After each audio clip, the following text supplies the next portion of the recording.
Bismillahirrahmanirrahim. Assalamualaikum warahmatullahi wabarakatuh. Selamat malam dan salam sejahtera bagi kita semua. Perkenalkan, kami dari kelompok 1 yang beranggotakan 3 orang, program studi informatika dari Universitas Informatika dan Bisnis Indonesia.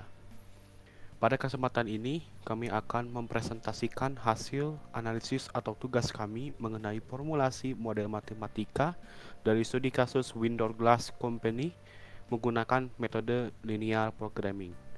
Oke, selanjutnya akan dijelaskan oleh Gary Muhammad Wafi. Kepada Gary, dipersilakan. Baik, di sini terdapat pendahuluan yang pertama yaitu di mana pendahuluan itu ada linear programming yang merupakan metode optimasi matematis yang digunakan untuk memaksimalkan atau meminimalkan suatu fungsi tujuan dengan mempertimbangkan keterbatasan sumber daya. Lalu metode ini banyak digunakan dalam pengambilan keputusan, khususnya dalam perencanaan produksi. Lalu selanjutnya ada deskripsi masalah yang dimana Windows Glass Company ini merupakan perusahaan yang memproduksi dua jenis produk, yaitu pintu kaca aluminium dan jendela kayu. Proses produksi dilakukan melalui 3 departemen, yaitu departemen aluminium, departemen kayu, dan departemen perakitan serta kaca.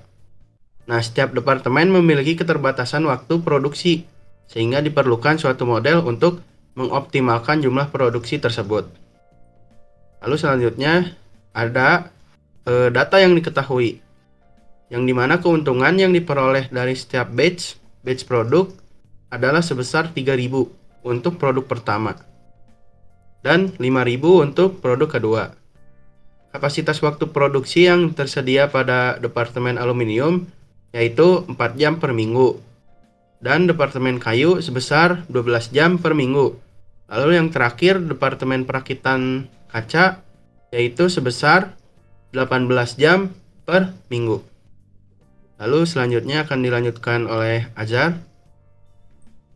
Selanjutnya, saya akan menjelaskan mengenai variabel keputusan. Oke, dalam model ini digunakan untuk mempresentasikan jumlah produksi masing-masing produk.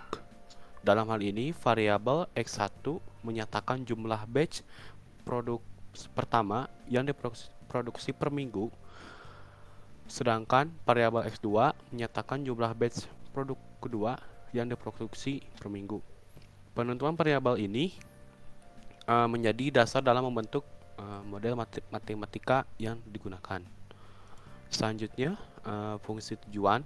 Berdasarkan data yang diketahui, keuntungan yang diperoleh dari setiap batch adalah sebesar 3.000 dan untuk produk 1 dan 5.000 untuk produk 2.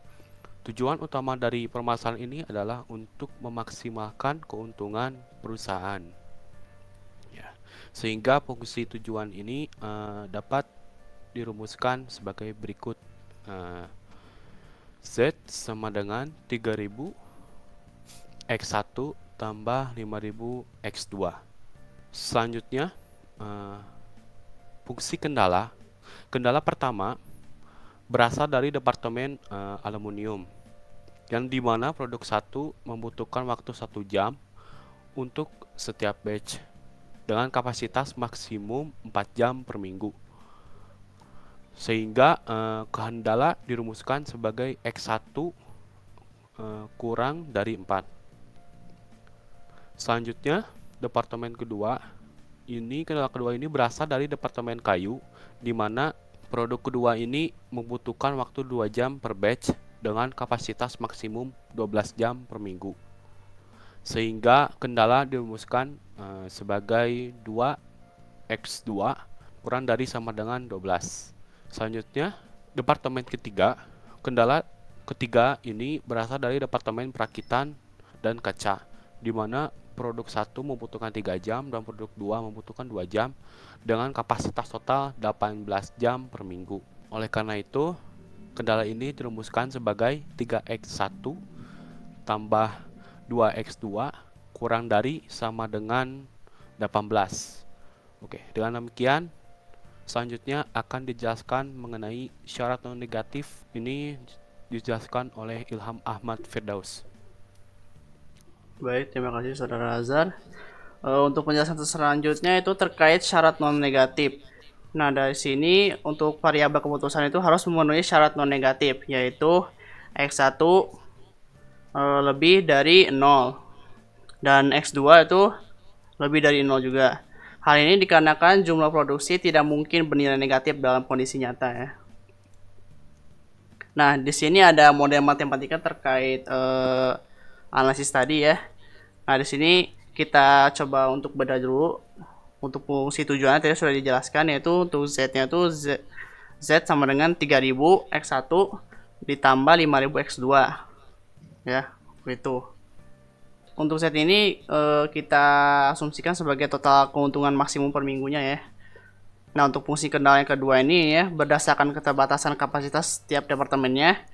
Yang departemen pertama itu adalah yang aluminium, itu X1 kurang dari atau sama dengan 4. Dan untuk yang departemen 2 itu adalah kayu, yaitu adalah 2X2, yaitu kurang dari atau sama dengan 12. Dan untuk yang departemen 3 itu adalah perakitan dan kaca, yaitu adalah 3X1 ditambah 2X2 kurang dari sama dengan 18. Jadi setelah dihitung-hitung untuk syarat non negatifnya itu kita asumsikan untuk model matematikanya itu adalah X1 lebih dari atau sama dengan 0 dengan X2 lebih dari sama dengan 0. Jadi untuk kesimpulannya itu adalah permasalahan dari produksi pada Windows Glass Company ini dapat dimodelkan menggunakan linear programming dengan menentukan variabel keputusan, fungsi tujuan, dan fungsi kendala. Model ini memang dapat digunakan sebagai dasar dalam pengambilan keputusan untuk mengoptimalkan keuntungan perusahaan. Itu adalah sekian dari penjelasan terkait analisis ini ya, Windows Glass Company menggunakan linear programming ya. Semoga bermanfaat untuk para hadirin yang memang menonton video ini. Dan juga terima kasih juga untuk Muhammad Azhar beserta Gary juga yang sudah menjelaskan dari awal ya terkait penjelasan analisis ini ya. Akhir kata, wassalamualaikum warahmatullahi wabarakatuh. Waalaikumsalam.